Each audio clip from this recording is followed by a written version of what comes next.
If you walk through here a little bit, you'll see lots of bees, you'll see lots of butterflies, and that's the idea. There's been a big push for utilizing energy corridors for pollinator habitat. That's why we started doing some of that here out at the solar farm in areas that we normally mow.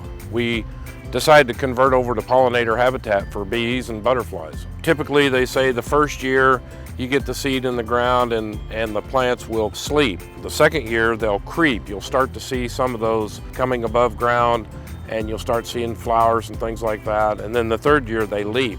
And so now we're actually in our third year and things aren't looking too bad out here. There's some invasive things that have come in that we need to deal with.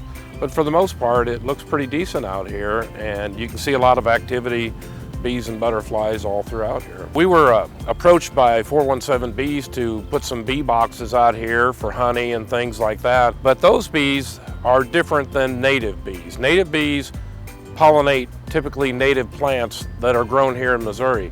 Honeybees were brought here by early European settlers and they pollinate different things that we have here that were brought from another country. And of course they also make honey and provide other things too, but they also help complement the pollination of a lot of things as well. We did 4 acres of planting native plants out here. We also just let other stuff grow that we used to mow out here. So we had a carbon footprint, and out of those areas we've got lots of milkweed plants, which are great for the monarch butterfly. You know, if this were just mowed like we had been doing for years, you would see none of this. But with this, if you walk through here, you'll see lots of stuff.